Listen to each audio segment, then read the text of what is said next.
한번 따라 하실까요? 창조주 하나님. 오늘은 창조 하나님 두 번째 말씀으로 함께 말씀의 은혜를 나누기를 원합니다. 베드로는 이런 고백을 하죠. 주는 그리스도시요 살아계신.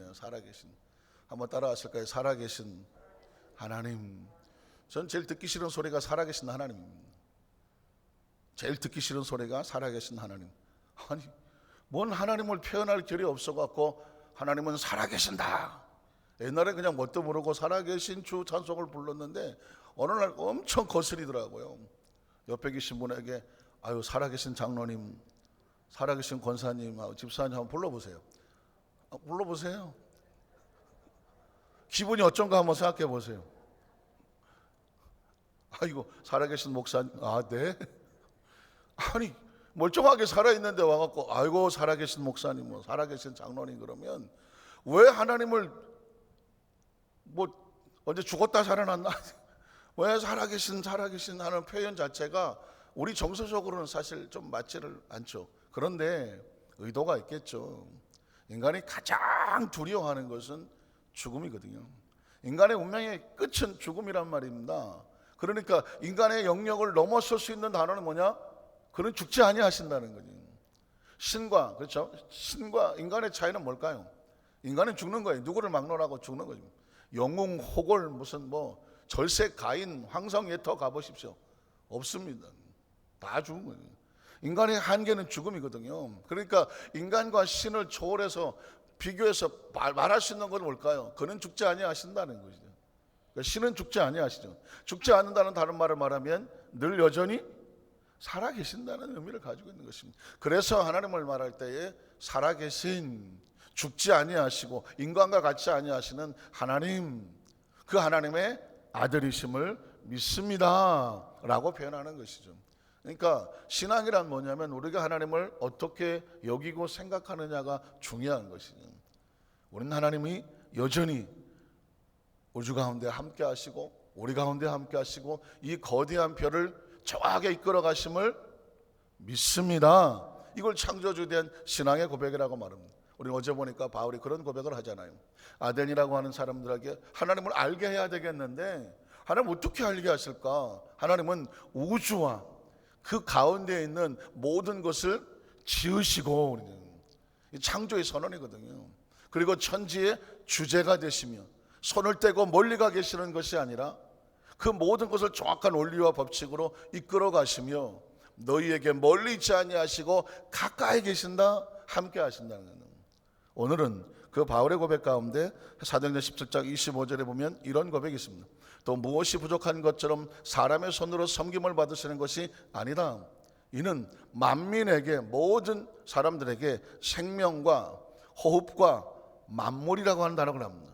삶의 생명, 우리가 살아가는 데 필요한 모든 만물, 만 가지 물건이니까 모든 것을 말하죠. 만물을 어떻게 하십니까? 친히 우리에게 어떻게 하신다? 주신 하나님, 주시고 계신 하나님. 우리가 지금 이 지구라는 별에서 살고 있는, 이만큼 살아오고 있는 것은 이 생명을 누가 주셨을까요? 하나님이 주신 것입니다. 우리가 살 수 있는 모든 만물과 여건을 누가 주셨을까요? 하나님이 주신 것이라는 것입니다.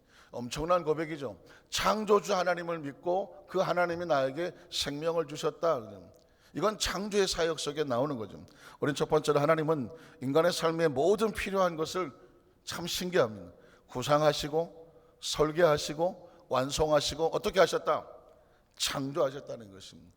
제가 어저께 붙잡고 말했는데 이거 하나가 저기 와서 앉아있기까지 어느 날 뚝 와서 앉아있나요? 조금만 생각을 한번 해볼게요. 이 성전 안에 그 어떤 것이라고 할지라도 우연히 와서 박혀있는 것이 단 한 개라도 있을까요? 있다면 쓰레기입니다. 누가 던져버린 쓰레기겠죠.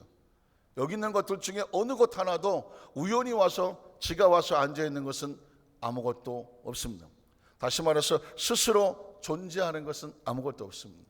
그러나 이 친구가, 여기가, 이 별이, 이 종이 와서 앉아있으려면 어떻게 해야 됩니까? 누군가 머릿속에 뭘 해야 돼요? 구상을 해야 합니다.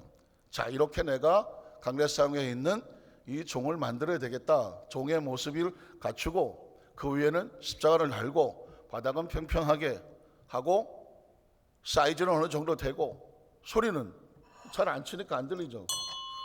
소리는 이런 소리가 나고, 소리도 얼마나 구상을 했겠습니까? 그렇게 해서 재질은 뭘로 하고 그 다음에 이것을 만든단 말이죠. 만들기 위해서 얼마나 많은 과정이 필요하겠습니까?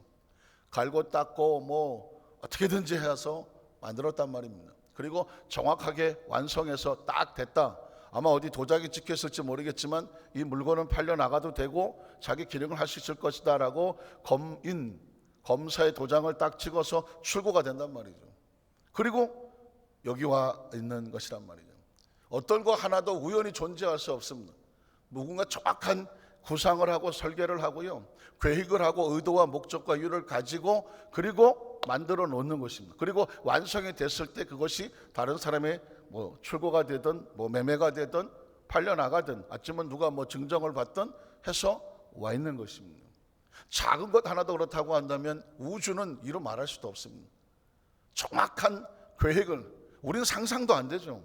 좀 묻고 싶더라고요. 혹시 여러분 가운데 나는 태어날 때 지구를 보고 왔다, 내가 태어나면 이 지구라는 별을 가게 될 것인데 거기는 자전을 하고 공전을 하고 그 다음에 뭐 시간이 있고 공간이 있고 이런 거 다 내가 알고 왔다. 손 들어봐요. 태어나는 것조차도 몰라서, 솔직히 얘기하자고요. 저는 그런데 태어나는 것도 모르고 태어난 곳이 어떤 곳인지도 모르고 이렇게 될 거라고는 상상도 못 해보고 엄청나게 와서 이제 조금 눈을 떠 보니까, 강아지 눈뜨시 눈을 떠 보니까 조금 알겠는 거 아니겠습니까? 조금 알겠는. 여러분 창세기 있는 이야기에서 하나님의 창조의 사역을 그냥 뭐 공부하듯이 읽었습니까?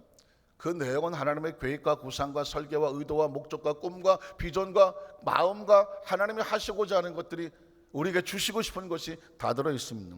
창세기 1장 3절 무엇을 우리에게 주시나요? 하나님이 이르시되 빛이 있으라니 뭐가 있었고? 빛이 있었고. 생명이 존재하는데 가장 원칙이 뭔지 아십니까? 뭐가 있어야 돼요? 빛이 있어야 됩니다. 빛이 없으면 모든 생명은 죽습니다. 하나님은 그래서 빛을 창조하시는 것입니다. 두 번째 6절에 보면 하나님이 이르시되 물 가운데 궁창에서 물과 물로 나누라. 물을 창조하십니다. 하늘을 창조하시고 궁창을 창조하시는데 물이 나옵니다. 물은 생명의 가장 기본적인 것입니다. 생명이 필요한데 존재하는데 빛이 있어야 되고 그 다음에 뭐가 있어야 돼요? 물이 있어야 되는 것입니다. 우리 몸의 70% 80%가 물이라고 말하지 않습니까? 지금도 우리 물이 없으면 죽지 않습니까? 하나님이 창조하신 내용을 들어보면 이 생명이 존재하는데 필요한 것들을 뭐하고 계시느냐? 공급하고 계시는 것이죠. 8절로 10절을 보면 하나님이 궁창을 하늘이라 부르시니 저녁이 되고 아침이 되는 둘째 날이니라. 하나님이 그래서 천하의 물이 한 곳으로 모이고 묻이 드러나 바다와 육지를 만드는 것. 바다와 육지, 바다도 우리 생명과 관련이 되어 있습니다. 육지는 당연히 우리 생명과 관련이 되어 있습니다. 매일매일 우리는 바다와 연결이 되어 있고 하늘과 연결이 되어 있고 그리고 육지와 연결되어 있죠. 왜 하나님 이런 것을 구상하셨을까요? 생명이 살아가는데 하늘이라는 공간이 필요하고 그리고 바다가 필요하고 그 다음에 육지가 필요하지 않습니다. 그대로 되었다고 말씀하고 있습니다. 하나님께서 왜 이런 것들을 만드셨을까? 목적은 뭐냐? 생명이 살아갈 수 있는 환경과 여건과 조건을 만들고 계십니다. 이건 우리는 도저히 알 수가 없는 거예요. 하나님께서 생명을 만들어 놓고 이 생명이 살아가려면 이런 별에 이런 조건이 필요하다라고 하셔서 하나님의 계획하시고, 먼저 보시죠. 계획하고 설계하시고 구상하시는 것입니다. 그래서 여러분 제가 이런 말을 쓰죠. 무에서 유를 창조하신 하나님이라고 말하지만 무는 없다. 무는 없습니다. 어떻게 무가 있을 수 있겠습니까? 하나님이라는 분이 존재하시는데 어떻게 무가 있습니까? 우리가 생각할 때 무죠. 이게 여기에 존재하기 위해서 무에서 되었을까요? 아닙니다. 설계자가 벌써 머릿속에 구상을 했어요. 설계자의 머릿속에 있습니다. 보이지 않기 때문에 우리가 모를 뿐입니다. 그러나 이미 설계자는 머릿속에 얘를 그리고 있습니다. 다 설계도가 들어가 있고 계획서가 들어가 있습니다. 자, 이가 만들어지는 건 뭘까요?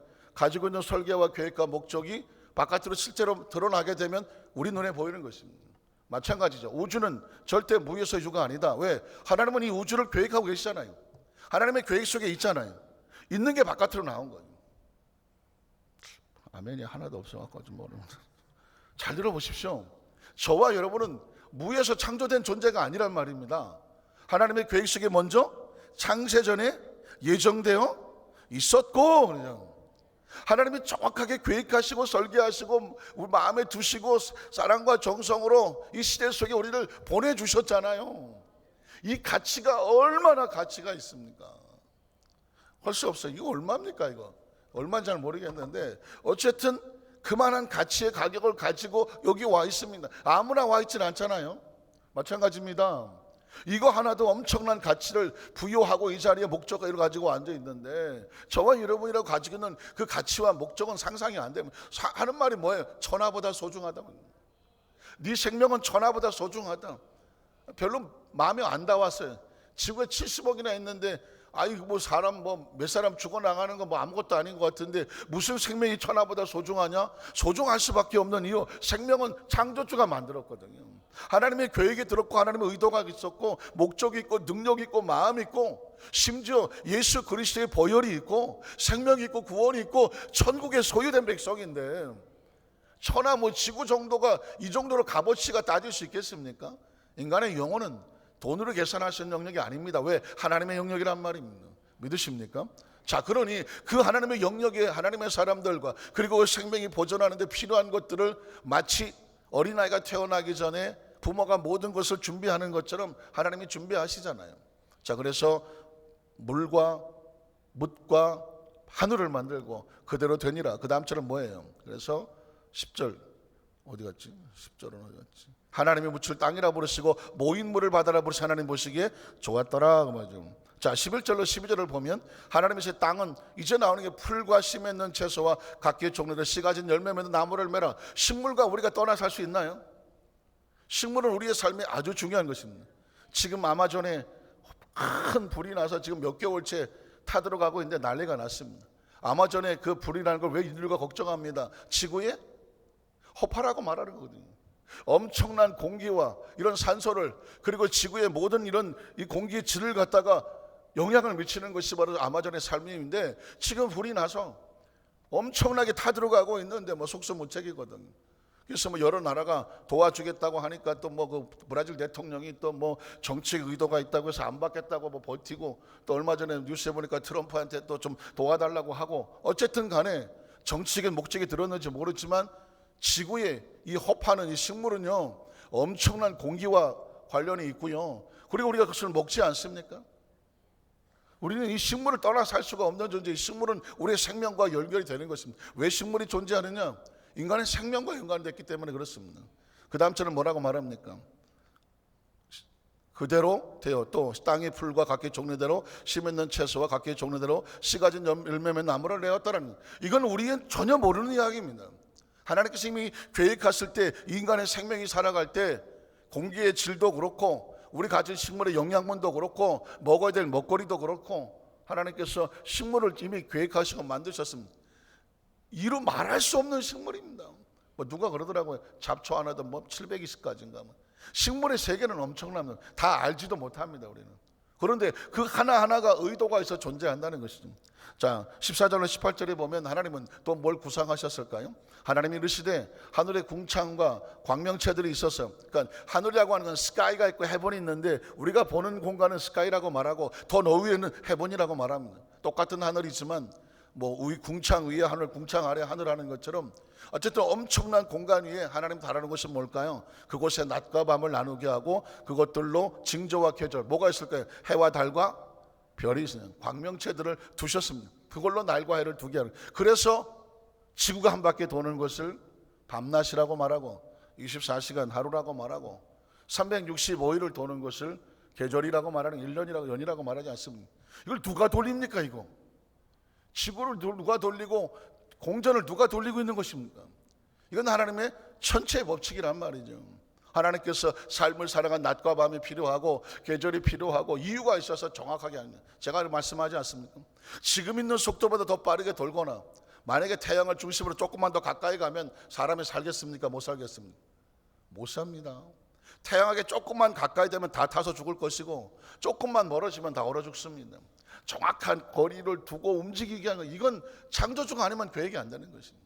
그러니까 과학이라는 걸 조금만 알고 물리를 알고 전체를 알고 화학을 하든 지학을 알든 무슨 생체학을 알든 병리학을 알든 조금만 학문적으로 접근을 해서 들어가면 결국은 누구다?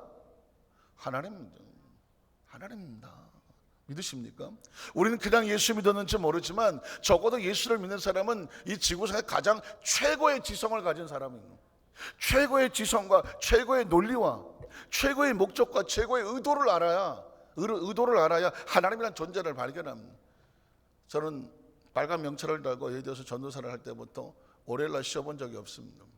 월요일날 어떻게든 가서 공부를 했습니다.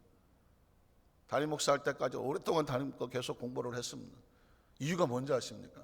조심스럽지만 저희 시대에 공부를 할 때는 순복음에 신학이 없다, 순복음 맨날 무식하게 믿습니다, 그거만 한다 소리가 아주 듣기 싫었습니다. 그래서 저는 죽자 사자 교단 교파 초월해서 공부했습니다. 침례교도 가봤고 포스케어 복음교단도 가봤고 장로교 장신대 쪽도 가봤고 공부를 했습니다. 이유가 뭔지 아십니까? 뭘 알아야 얘기를 하지. 알아야. 그래서 이건 절대 자랑도 아니고 그냥 제 눈물과 땀인데 석사과정을 3군데 공부를 했습니다.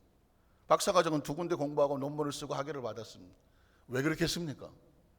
알아야 뭘 얘기를 하지. 알아야. 결과가 뭔지 아십니까? 더 깊이 들어갈수록 존재는 하나님인 거예요. 하나님인 겁니다. 제가 그냥 책 몇 권 보고 그냥 남들이 말하니까 하나님은 살아계시다 그냥 하는 얘기가 아니란 말입니다. 나름대로 전 세계 누구를 만나서 1대1로 맞짱을 떠도 할 수 있어요. 나름대로 지성을 가지고 나름대로 논문을 쓰고 나름대로 공부를 했단 말입니다. 이유로 하는 얘기가 뭔지 아십니까? 목사님이니까 알고 하는 이야기입니다. 학문적으로, 과학적으로, 물리학적으로, 전체학적으로 그곳에서 그 책을 전문학적으로 보고 하는 얘기란 말입니다. 오늘 새벽에 설교가 너무 만만하지가 않죠. 기억하십시오. 그래서 하는 얘기가 뭘까요? 여러분은 성경을 통해서 하나님을 만나고 안다고 할지라도 아주 단순한 이야기지만 성경의 이런 창조 이야기는 최고 고차원적인 이야기입니다. 최고 지성적인 이야기입니다. 절대로 성경은 과학을 초월하는 무식한 얘기를 하고 있지 않습니까? 과학을 초월하는 가장 논리적인 이야기를 하고 있습니다. 과학의 끝은 하나님입니다. 제가 말씀드리잖아요. 과학이 별겁니까? 하나님 만들어놓은 창조의 세계의 원리 법칙을 발견하는 게 과학이에요.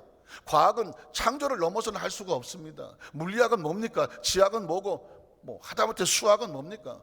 예전엔 그 안에 갇혀갖고 도대체 맨날 힘들고 어려웠는데 지금 가서 보면 그 모든 학문은 하나님이 만들어 놓은 것을 원리와 원칙을 발표하는 거예요. 천체 물리학, 하늘에 있는 별을 연구하는 사람들입니다. 밥만 먹고 별만 보는 사람들입니다. 결국 바울은 이런 법칙을 갖고 있더라. 그들이 발견하는 것입니다. 그럼 그 법칙은 누가 만들었나요? 하나님이 아니고는 안 되는 거지. 인간이 할 수가 없는 것입니다. 그러니까 결국 학문의 끝은 누구냐? 하나님입니다. 그러니 하나님을 믿는 사람은 최고의 지성일 수밖에 없죠. 자신이 없으십니까? 여러분 최고의 지성을 가지고 있습니다. 거기에 하나님 영성을 가지고 있습니다. 하나님의 말씀을 가지고 여러분 보십시오. 대학 나오고 대학원 나왔다고 해서도 평생 공부합니까? 잘 공부하기 쉽지 않잖아요. 근데 여러분 예수 믿는 성도를 보십시오. 매 주일 수요일 금요철야 또 새벽에 말씀을 붙잡고 여러분 수십 년은 말씀을 들어왔잖아요. 엄청난 강의입니다. 하나님의 관점에서 볼 때는 말씀이지만 우리가 삶의 모습을 보면 엄청난 강의죠. 엄청난 강연이고 엄청난 지혜고 엄청난 도덕과 윤리와 우리를 끊임없이 보수교육시키지 않습니까? 보수교육시키는 겁니다. 이렇게 교육받은 사람의 전 세계에 얼마나 되겠습니까? 여러분이 알고 모르는 사이에 엄청난 지성과 엄청난 영성과 엄청난 정보들이 하나님의 나라와 이 땅의 삶 가운데 어떻게 살아야 되는지를 계속해서 재교육받는 것입니다. 재교육. 그게 바로 쉐마예요. 하나님 말씀을 주야로 묵상하고 반복하여 매일매일 마음판에 새기고 천장에 새기고 손목에 새기고 이마에 새기고 가슴에 새겨서 그 가운데 기록한 대로 직접 행하게 하라. 좌로나 우로나 치우치지 말라. 그러면 내가 어디로 가든지 평탄하겠다는 것입니다. 예수를 믿는 건 축복 중에 축복입니다. 그게 행운이라면 행운 중에 행운이고요. 복이라면 행복 중에 행복입니다. 그걸 알고 적어도 그런 프라이드를 가지고 살아야 돼. 세상에 갖다 놓아도 뭔가 다르죠. 눈빛도 다르고 가슴팍 벌리는 것도 좀 다르고 그냥 말하는 품위도 다르고 용어도 다르고 움직이는 행동도 고귀하고 가치 있고 품격 있고 노는 게 달라요. 믿으십니까? 전 적어도 그런 프라이드를 가지고 있습니다. 왜냐하면 우리가 믿는 하나님을 정확하게 믿기 때문입니다. 20절로 22절을 보면 뭐라고 말합니까? 하나님이 이제 물들은 생물을, 이젠 생물입니다. 생물. 아까 식물을 주셨잖아요. 이제 생물입니다. 생물을 번성하게 하라. 땅 위에 하늘의 궁창에는 새가 나르고, 자, 나르라 하시고, 하나님 큰 바다 짐승들과 물에서 번성하여 움직이는 모든 생물을 그 종류대로, 날개 있는 모든 새를 그 종류대로 창조하시니 하나님 보시기에 좋았더라. 하나님 그들의 복을 주시며 이르시되 생육하고 번성하여 여러 바닷물에 충만하라. 새들도 땅에 번성. 하늘의 새와 그리고 바다의 조리도, 바다의 조리는 아니에요, 조기? 바다의 어리도 전부 다 목적은 뭐예요? 인간의 생명을 위한 것입니다. 그 생명 하나가 살아가는데 우리가 하늘의 새를 먹는 것도 못 먹는 것도 있겠지만 조리가 얼마나 우리에게 또 맛있는 음식이 됩니까? 또 바닷속에 있는 해산물도 그렇고, 그리고 어리도 마찬가지입니다. 이런 것들이 존재하는 목적은 생명을 위해서입니다. 또 그 다음 절 볼까요? 24절로 25절을 보면 하나님 이젠 어디서 나올까요? 그 생물 가운데 육지에 있는 거죠. 땅은 생물을 그 종류대로 내되 가축과 기는 것과 땅의 짐승들을 종류대로 내라 하시니 그대로 되더라.